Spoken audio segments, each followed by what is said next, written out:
Narito na ang mga malalaking balitang Central Luzon ngayong araw. Limitadong supply ng COVID-19 booster shot naging dahilan ng komosyon sa vaccine site sa City of San Fernando. Home testing gamit ang antigen kits itinutulak dahil sa mabilis na pagkalat ng COVID-19 infection. Manggagawa para sa manufacturing at service industry in demand ngayong taong 2022 ayon sa DOLE.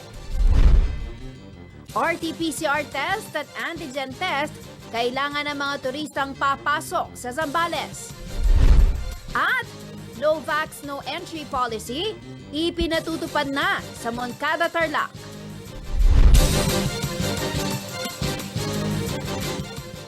Magandang gabi ka rehiyon. Ako po si Jennifer Salenga. Oras na para sa mga may init na balitang Central Luzon. Napurnadang ilang Fernandino at Fernandina na nagnanaisa ng magpa-booster shot nitong Miyerkules. Marami kasi ang nag-walk-in, alinsunod na rin daw sa abiso ng barangay. Ang problema, kulang daw ang supply ng COVID-19 booster shot. Narito po ang report.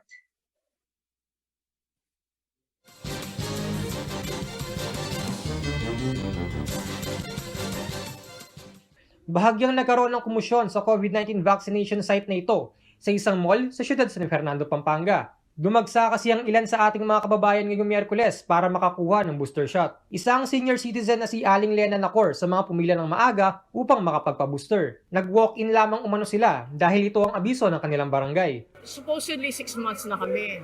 So sabi January. And then I called the barangay, sabi 2 days ago, meron sa Robinson, mag-walk-in na lang kayo ba? Sabi niya.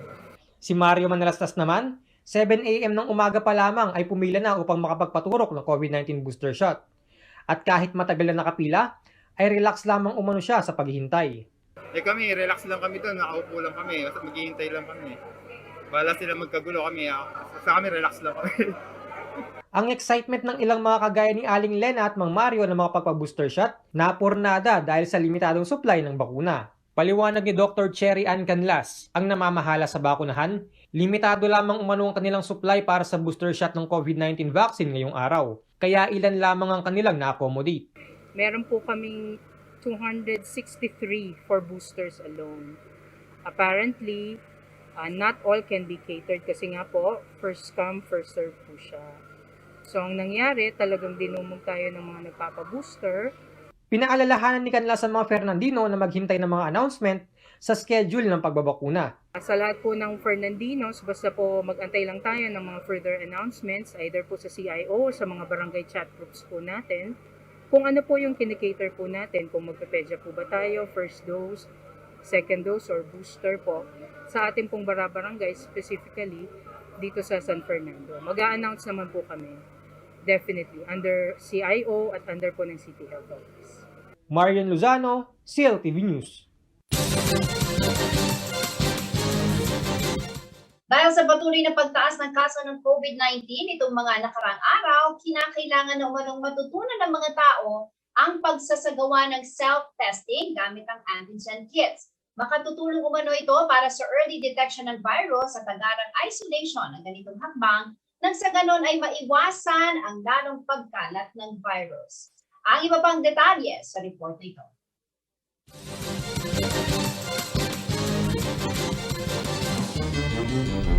Kinukonsidera na ng Department of Health o DOH ang pagpapahintulot ng self-administered o home testing para sa COVID-19 gamit ang antigen kits kasunod ng patuloy na pagtaas ng kaso ng COVID-19 infection, kung saan pumalo sa mahigit 10,000 ang naitalang bagong kaso nitong Miyerkules. Doble ito kumpara sa naitalang bilang ng nagdaang araw. Ayon kay Health Secretary Francisco Duque III, hinihintay na lang nila ang rekomendasyon ng mga eksperto mula sa kanilang Technical Advisory Group. Sa kasalukuyan, ang antigen kits ay ginagamit sa laboratory setup at hindi ito for home use o maaring gamitin sa bahay. Isasama raw sa rekomendasyon ng guidelines upang maiwasan ang error o maling interpretasyon sa mga test results ng mga tao. Ani Duque, malaki raw ang demand para rito ngunit kailangang maturuan ng publiko kung paano ito gamitin ng tama. Oras na maaprobahan ng mga eksperto, sinabi ni Duque na aamyandahan ng Food and Drug Administration ang Certificate of Product Registration sa antigen test kits na available ngayon sa merkado. Ang tinutukoy ni Duque ay ang 32 antigen test kits na inaprubahan ng gamitin ng naturang regulatory agency. Samantala sa isang press briefing nitong Miyerkules, sinabi ni Cabinet Secretary Carlo Nograles, ang acting presidential spokesperson, na kailangang suriing mabuti ng mga eksperto ito bago bigyan ng permiso ang mga manufacturers upang masiguro na ang test na gagawin ay hindi magbibigay ng false negatives o false positives na resulta. Samantala ayon sa DOH, 99% ng 10,775 cases na naiulat nitong Miyerkules ay naganap sa loob ng 2 linggo. 69% dito ay mula sa Metro Manila at ang ibang malalaking numerong naitala ay mula naman sa Calabarzon at Central Luzon. Base sa COVID-19 Bulletin ng DOH Central Luzon as of January 4, 2022, nasa 2,256 ang aktibong kaso ng COVID-19 sa rehiyon. May pinakamaraming aktibong kaso pa rin ang lalawigan ng Bulacan na nasa ilalim ngayon ng Alert Level 3. Jennifer Salenga, CLTV News.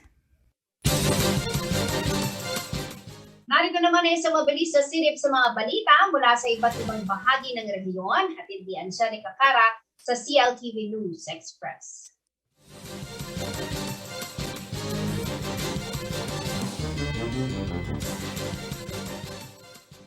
Nakiisa ang Department of Social Welfare and Development Region 3 sa pagpapadala ng tulong sa mga nasalanta ng bagyong Odette. Umabot sa mahigit 10 milyong piso ang kabuuang ayuda na inaasahang maipapadala sa mga pamilyang apektado mula sa Region 8, Region 4B at Caraga Region. Ito ay binubuo ng 8,000 food packs, 2,000 sleeping kits, 1,000 hygiene kits at 600 family kits at 39,000 disaster assistance family access card na para naman sa DSWD Caraga.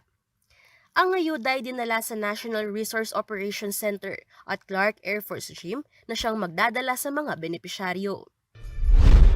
Para sa iba pang balita, kinumpirma ni Mayor Rene Maglangke ng Candaba, Pampanga nitong Martes, January 4 na siya ay muling nagpositibo sa COVID-19.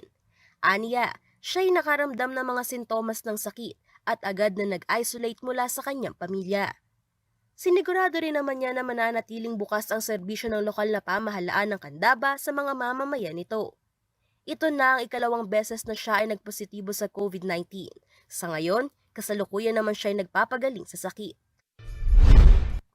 Samantala, maaari nang magbayad ang mga property owners sa Magalang ng kanilang real property tax Lunes hanggang Sabado simula Enero 15, 2022.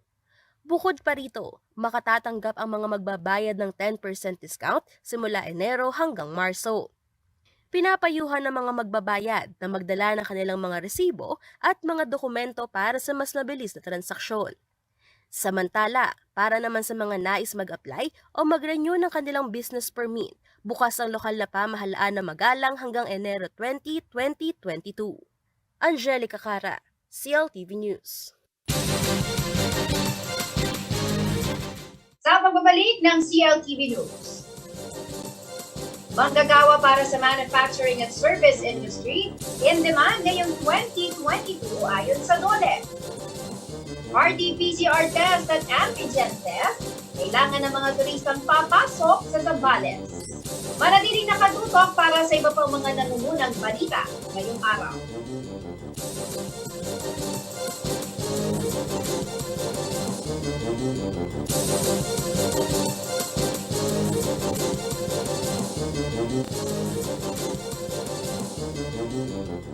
Nagbabalik ang CLTV News. At sa iba pa mga nangungunang balita, unti-unti na umanong makakabangon ang ekonomiya ng bansa mula sa pandemya. Kaya ngayong 2022, inaasahan ang pabubukas ng maraming trabaho sa manufacturing at service industry dito sa Central Luzon.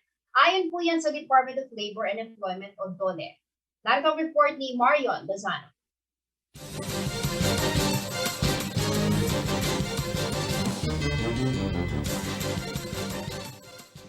Nakikita ng Department of Labor and Employment Central Luzon ang muling paglakas ng ekonomiya ng bansa ngayong 2022 dahil unti-unti na ang pagbangon mula sa pandemya.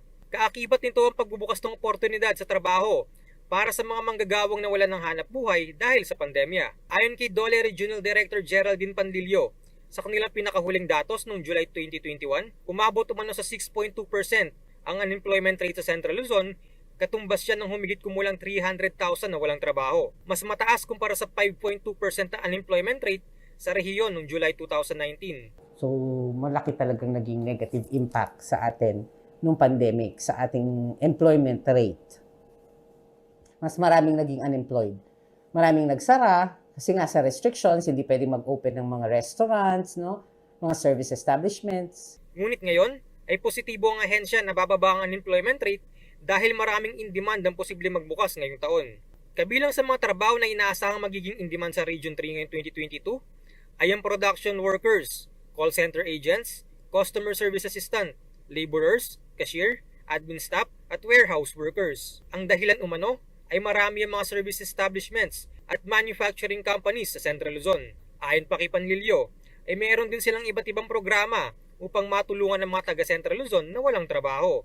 Kabilang dito ang mga livelihood programs, government internship program, at tulong panghanap buhay sa disadvantaged at displaced workers o TOPAD, kung saan maaaring mabigyan ng trabaho ang isang tao sa loob ng 10 hanggang 70 araw, depende sa work program.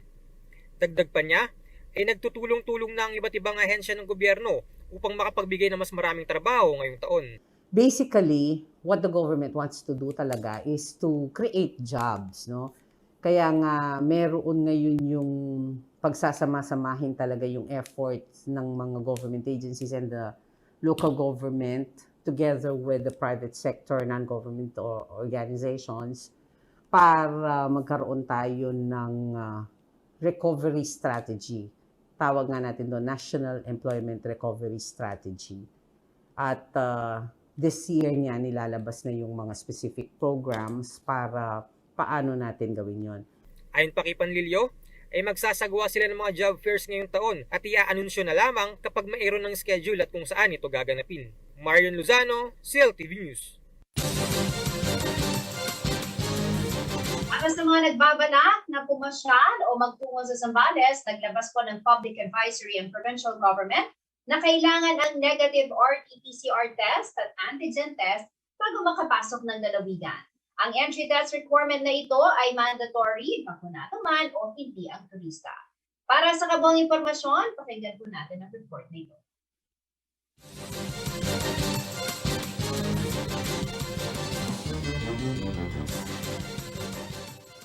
Naglabas ng public advisory ang lalawigan ng Zambales matapos ang muling pagsipa ng COVID-19 infection sa bansa.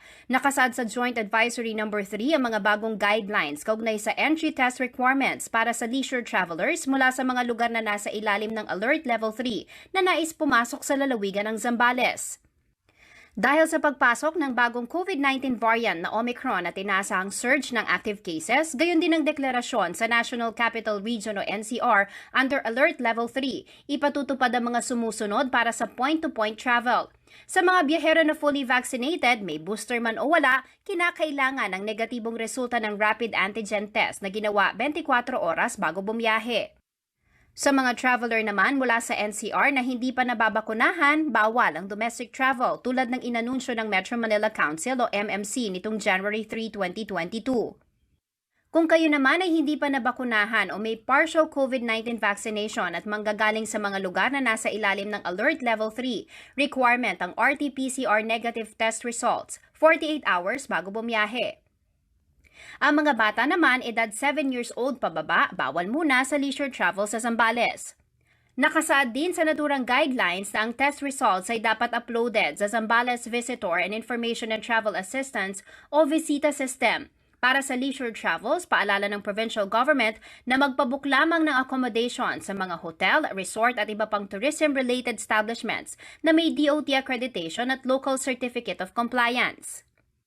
Lahat ng traveler's request na may aprobadong QR Code Traveler's Pass o QTPs base sa mga naunang protocols ay kikilalanin pa rin. Habang ang mga pending travel requests matapos ilabas ang bagong advisory ay ire-reject at kailangan daw mag-reapply base sa updated protocols. Nagsimula ng ipatupad ang Joint Advisory nitong January 4, 2022 at mananatiling epektibo hanggang hindi ito binabawi ng provincial government. Samantala, as of January 5, 2022, nasa 65 ang aktibong kaso ng COVID-19 sa Zambales. 16 dito ang bagong kaso. Nasa mahigit 267,000 na ang fully vaccinated sa lalawigan o 58.77% ng kanilang target projected population rate, habang mahigit 320,000 naman o 70.50% ang nakatanggap na ng first dose ng bakuna. Nasa mahigit 8,500 Sambaleños na ang nakatanggap ng COVID-19 booster. Paalala pa rin ng pamahalang lokal ng Zambales, patuloy na sumunod sa minimum public health standard at magpabakuna upang maprotektahan ang sarili at pamilya laban sa malubhang epekto ng COVID-19. Magtungo lamang daw sa pinakamalapit na vaccination sites at rural health units sa inyong lugar. Jennifer Salenga, CLTV News. Alinsunod sa inilabas sa regulasyon ng IATF, laban po sa bagong COVID variant na Omicron, naglabas na rin ng mga palatuntunan ang CDC o Clark Development Corporation. Ibinagbabawal na ang pagtitipon ng 3 o higit pang mga tao sa Clark Parade Grounds at sa loob ng Freeport Zone. Bawal na rin pong pumasok ang mga hindi bakunado sa anumang establishmento at 50% lamang ang tatanggapin sa loob habang 70% naman sa labas ng establishmento. Inaabisuhan na rin ang mga tao na pupunta sa Park Parade Grounds at Freeport Zone na dalhin ang vaccination cards bilang patunay na kayo po ay nakakumpleto na ng inyong bakuna. Magkakaroon na rin ng mga temperature check, antigen testing at monitoring sa lugar.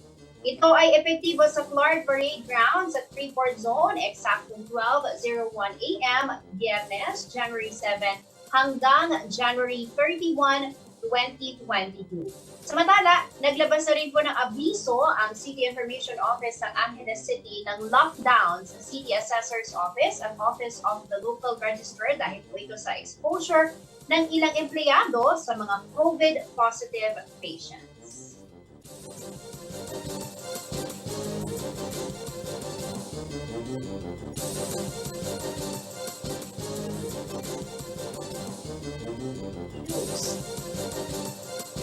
Kilalanin ang kandidatong si Perico Kiwa, aspiring councilor ng City of San Fernando, Pampanga. Manatiling nakatutok at magbabalik sa CLTV News.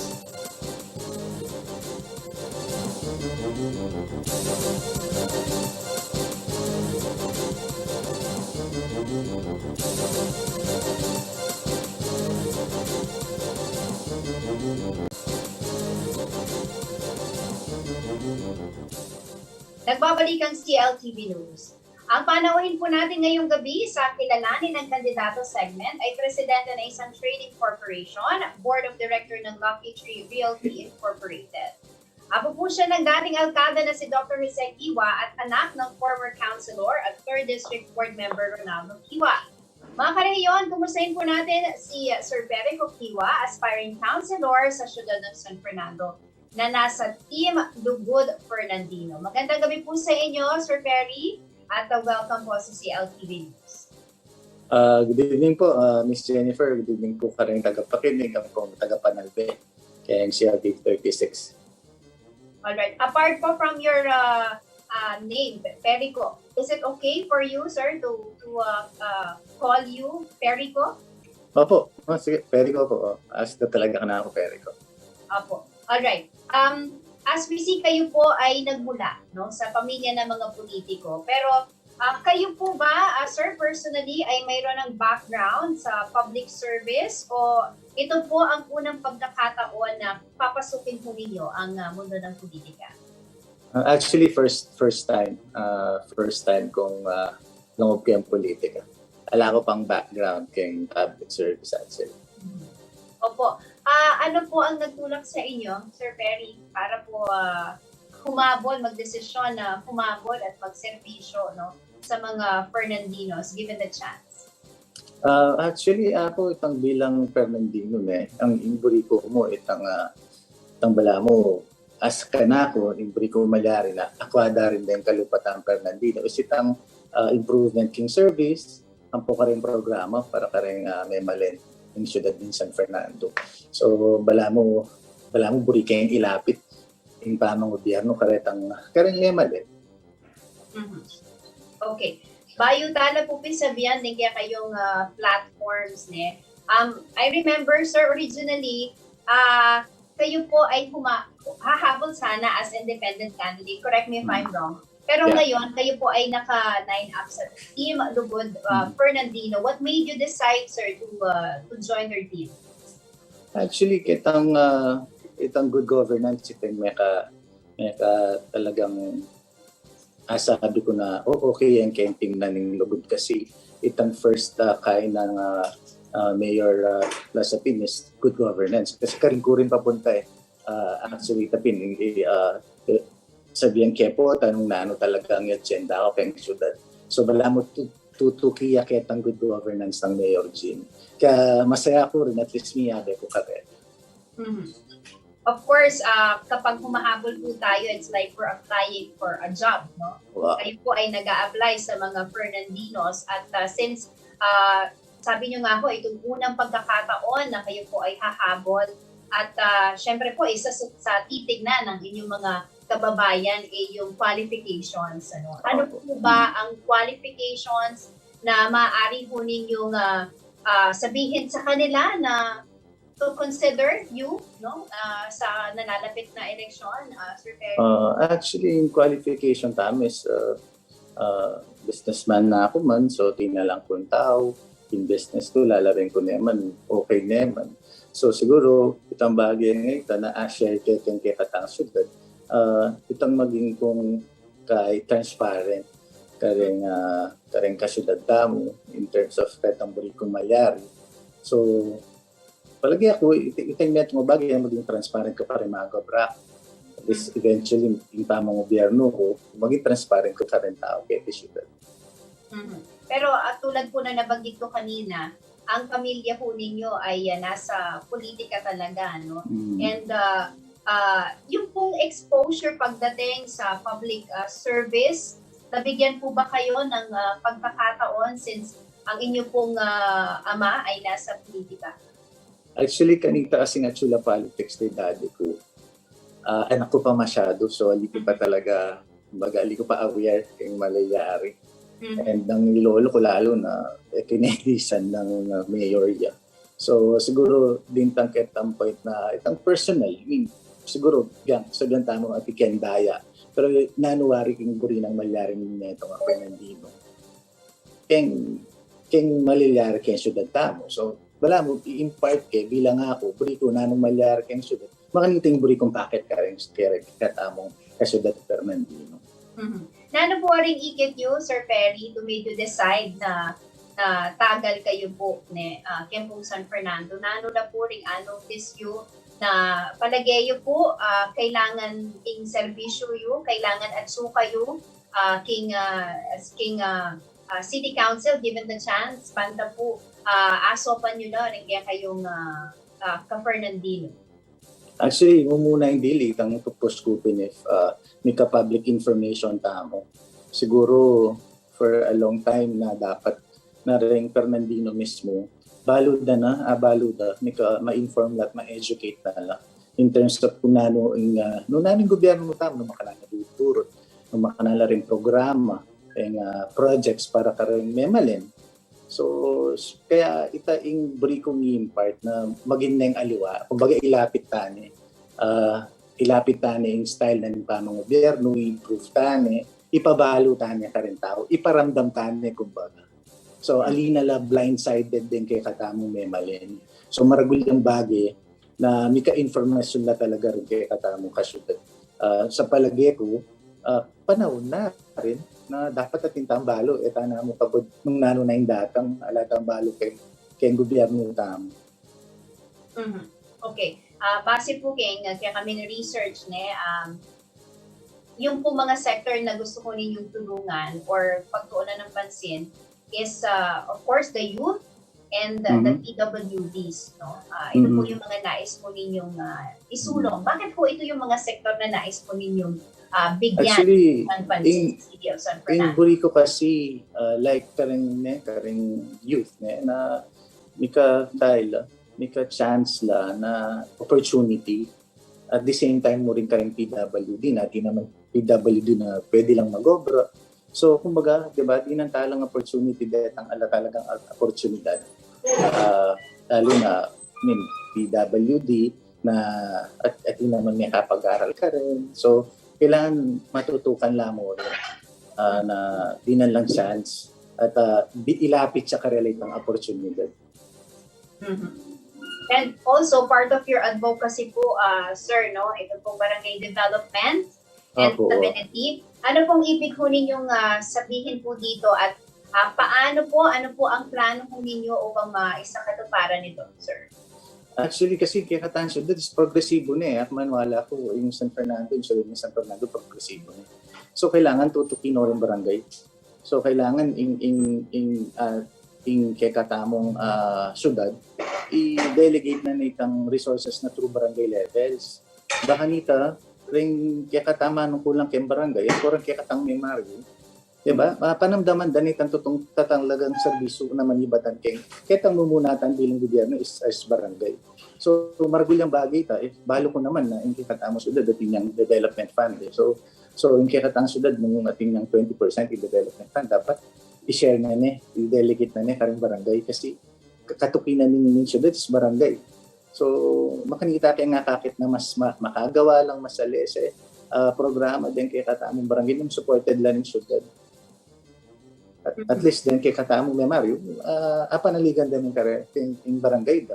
Kung unang dili, makapikal la, ng sakit la rin mismong taga-barangay, yun pupunta king syudad. Kaya pa mismong barangay, attend na itong problema da, pangangailangan da. So, may livelihood la. So, nung sasabihan dapin na magkulangan la, actually, din talagang pupunta lang kung barangay, panemakanin sasabihan da na kulang. So, ito yung akakit ko na nung syudad talagang progresibo niya. So, paano talagang maging progresibo din rin kayong barangay?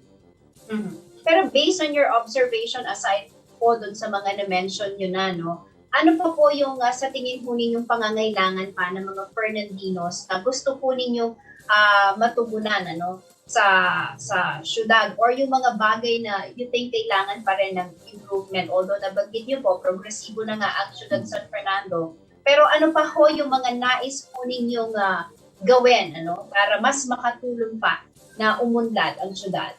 Ito pinitang serbisyo, ilapit tayo ka rin tao at pabalo ta karela. Narenta programa nga reta na for example, reta nga opportunities ka rin per barangay level tamo. Kasi burito kasi netong yung bagay tang i-concentrate tamo. Kita talagang mumunan bilin.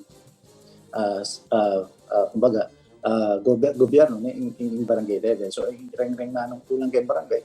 Nung atin lang opportunity na may livelihood la from barangay levels, then kikatamong may Mario, makinabang. At importante itang karetang programa nga reta, maging lamong, may educate lamo at ma-inform na rin tao. Okay. Nung kayo po ay nasa private sector, ano po yung mga ginagawa nyo na to help yung mga kasamahan, yung mga taga San Fernando? At of course, kayo po ay nagdesisyon na humabol dahil po meron kayong goal, meron po kayong nais na mangyari pa para sa mga Fernandinos po. Actually, nagpa-feeding program na kami before pa Minalimong King San Fernando.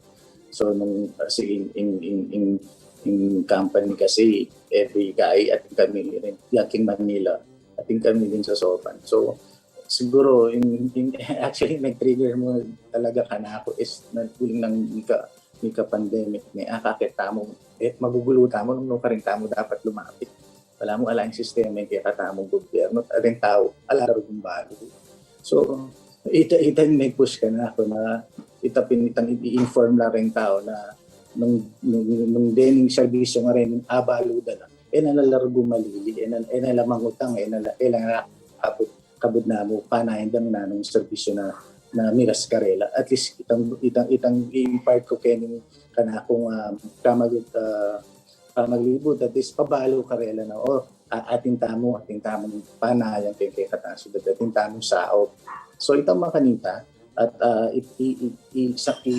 ikay kay karing tao ita na kumbaga mag-alanganin na karetang serbisyo kareta uling baabalo na nila. Alright. Nabanggit mo ninyo no yung pandemya. Mostly naririnig po natin sa mga plano ng mga naimbitahan na natin dito.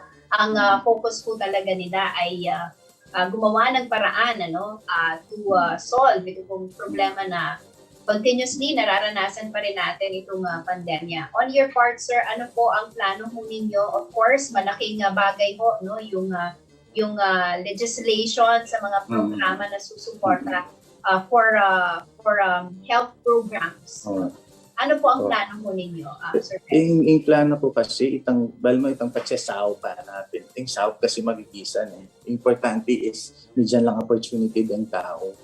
Kasi nung yung tao, true tayo makanan yung opportunity na sopanan ng syudad.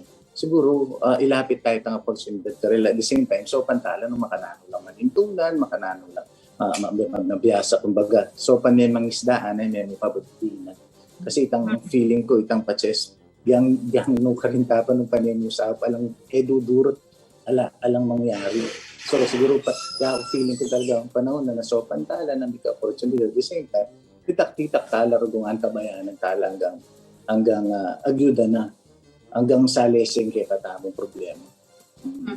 Alright. At this point, gusto ko pong alamin kung paano po kayo naghahanda. Because for the longest time, kayo po ay nasa pribadong sektor. And ito po, alam naman po natin kung ano ang aasahan sa mundo ng politika. How are you preparing for it, sir?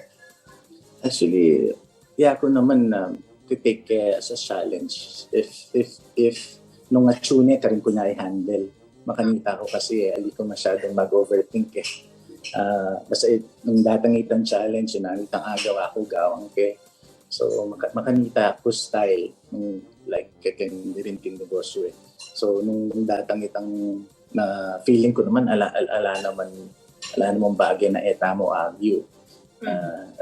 Lalo na nung syempre ating kang kasaop at feeling ko naman nung rugumiswerte yung team ni nung isasan niya itong tamo alang reason to teta agawa itong bagay na siguro ganagana naman burita mo makasaop naman ngani ganagana ang aplikante kaya ni burida sumaople it's just so happen na dapat clear mo na makanatong tama makasaop karel so kumbaga ating tangawang pisan so makanita kaya nga kakit yung datang yung oras ng swerte ko. Kaya kayo ba make second thought, Sir Perry? Kasi po rin kalaban yung king San Fernando, malambat ng panahon ng servisyo, di nga liwa, may babalik la, kaya tatagal na pong pasibayo. And you, this is your first time, sabi yung din po, first time yung luban in politika. Ako, ito naman kasi, ang sasabihin ko, itong agenda ko is to inform people, to educate people. Makanitaya kasi yung buriko na mitas na antas din kabalwan na rin tao. Ang expect na kaya katang gobyerno.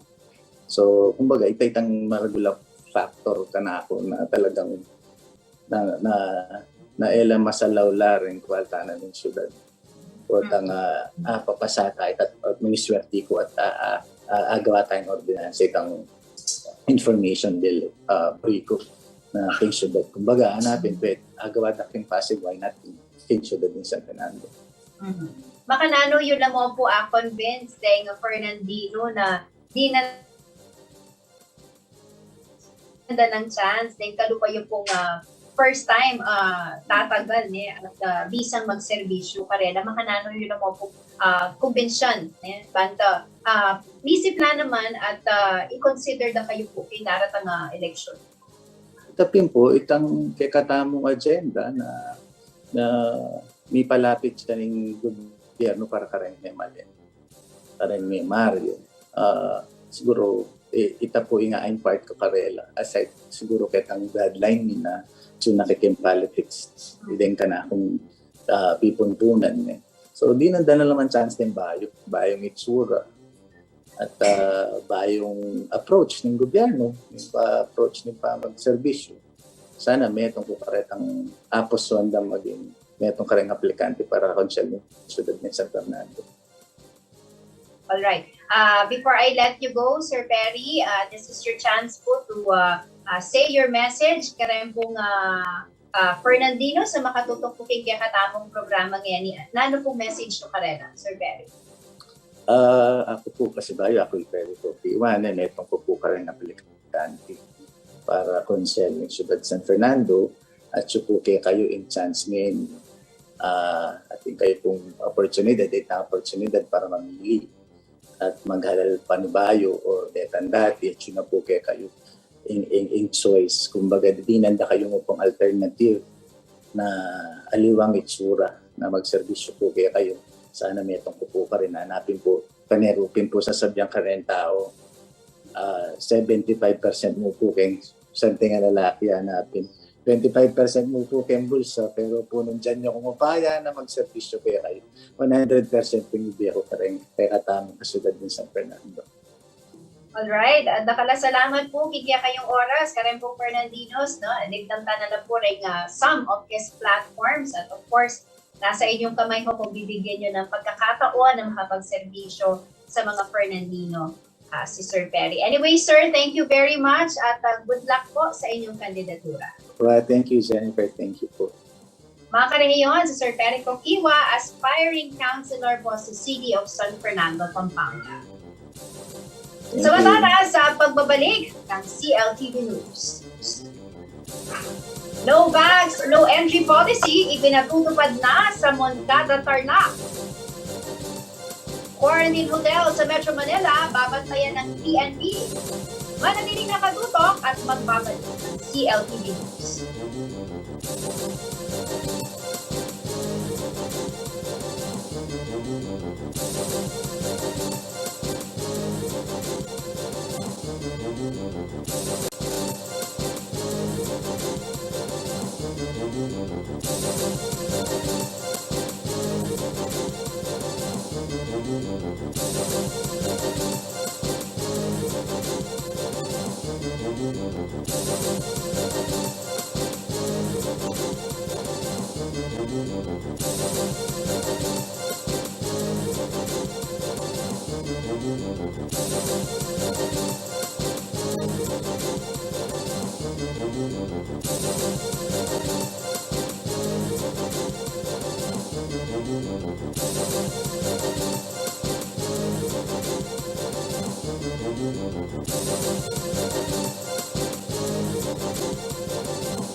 Nagbabalik ang CLTV News.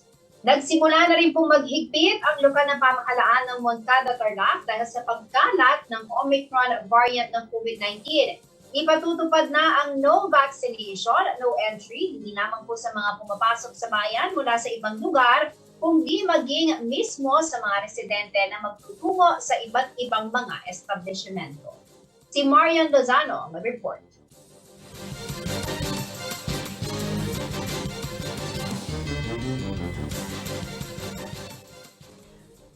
Bagamat nananatili sa Alert Level 2 ang quarantine classification ng probinsya ng Tarlac, ay naghain naman ng Municipal Task Force Against COVID-19 ng bayan ng Moncada ng isang resolusyon kung saan ipatutupad ang no vaccine, no entry policy sa nasabing bayan. Ang hakbang umano na ito ay paraan upang mapigilan ang pagkalat ng Omicron variant ng COVID-19.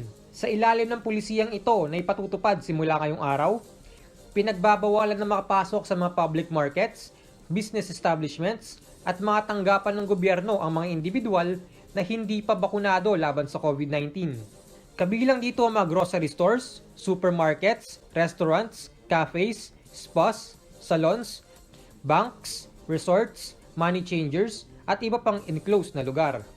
Ang mga hindi umano susunod na establishmento sa pulisiya ay papatawan ng karampatang kaparusahan. Sa COVID-19 case bulletin naman na inilabas ng provincial government ng Tarlac ngayong araw, ay nakapagtala ang bayan ng Moncada ng 2 bagong kaso ng COVID-19, habang 5 naman ang aktibong kaso. 555 naman ang kabuuang bilang ng naitalang kaso ng COVID-19 sa bayan. 519 dito ay gumaling na, habang 31 naman ang nasawi. Marion Lozano, SEAL TV News. Mismo ang PNP na ang pinagbabantay ni Pangulong Rodrigo Duterte sa mga quarantine hotel at isolation facilities sa Metro Manila. Mayroon kasing nai-report na mga naka-isolate na balikbayan na lumalabag sa quarantine protocols. Pakinggan po natin ang ulat ni Angelica Cara.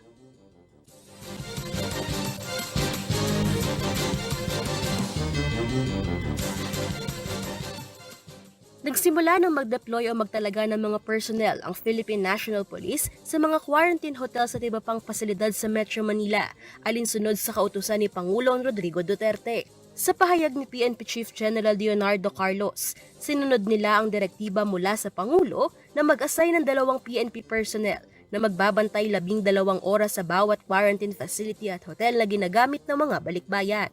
Nasa 600 police officers ang ipadadala sa mga quarantine facilities sa Metro Manila ayon sa Department of the Interior and Local Government o DILG. Ang kautusang ito ay bunsod na rin ng 2 magkahiwalay na insidente kung saan 2 Pilipinong balikbayan mula sa United States ang lumabag sa quarantine protocols. Samantala, maaaring magsampa ng kaso ang PNP sa isang balikbayan na nanatili sa kanyang condominium unit sa halip na sa quarantine hotel. Ayon kay PNP Chief Carlos, tinaguri ang massage girl ang balikbayan dahil nagpamasahe pa umano ito sa kabila ng quarantine. Dagdag niya, ito ay iniimbestigahan na ng mga pulis at maaaring magsampa ng kaso sa oras na magkaroon sila ng matibay na ebidensya laban dito. Sinabi ni Interior Secretary Eduardo Año na ang violator na ito ay dumating sa Pilipinas noong December 22 at tumangging mag-quarantine sa Makati Hotel. Sa halip ay tumungo ito sa kanyang condominium unit sa Bonifacio Global City sa Taguig. Sa iba pang balita, umakyat na sa 262 ang kabuuang bilang ng active cases sa hanay ng kapulisan matapos magpositibo ang 100 pang mga pulis sa COVID-19. Samantala, wala namang namatay sa sakit habang 2 pulis ang gumaling na ayon sa PNP.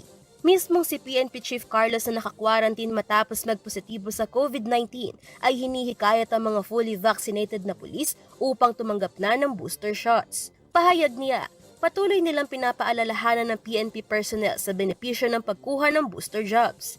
Sa kabuuan, 1,653 police personnel ang hindi pa nababakunahan, 1,003 dito ang tumanggi magpabakuna at ang natitirang 650 ay kabilang naman sa pre-existing medical conditions. Angelica Cara, CLTV News. Laminon po natin na magiging lagay ng panahon bukas mula kay Ginoong Manny Esguerra, ang Chief Weather Forecaster ng Pag-asa.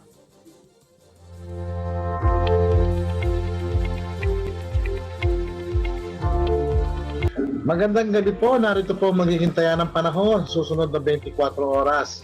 Bahagya pong humina ang hanging amihan at ito po ay nakakaapekto lamang dito sa may Northern Luzon. So medyo hindi po kalamigan yung ating nararamdaman sa ngayon dito sa bandang Central Luzon. Kaya po maghintay pa tayo ng ilang araw at babalik din po itong hanging amihan. Hindi pa po tapos ang hanging amihan.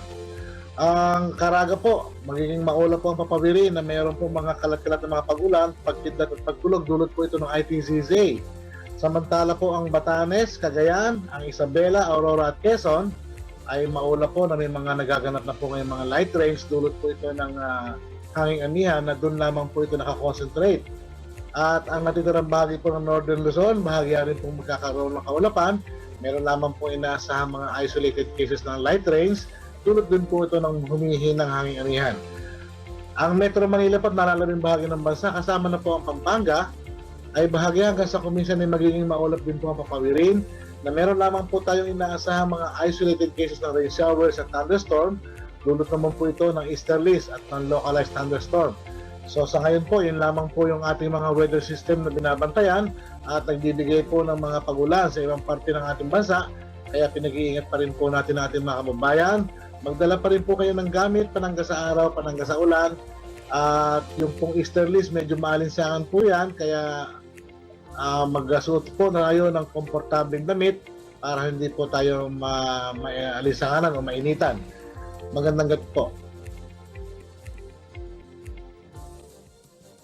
At yan ang mga balitang nakalap ng CLTV News. Para po sa karagdagang detalye, maaari nyo i-follow ang aming social media pages, Facebook at CLTV36 Official and at CLTV36 News, Twitter at CLTV36, Instagram at CLTV36 Official. Kung nais po ninyong balikan ang mga programa ng CLTV, pwede po ninyong bisitahin ang aming YouTube channel at CLTV36 Official at ang aming website, www.cltv36.tv. Mapapanood din po ang mga programa ng CLTV nationwide via Signal Channel 115 at sa ating 39 cable partners. Kasama po ang buong pwersa ng CLTV News and Current Affairs. Ako po si Jennifer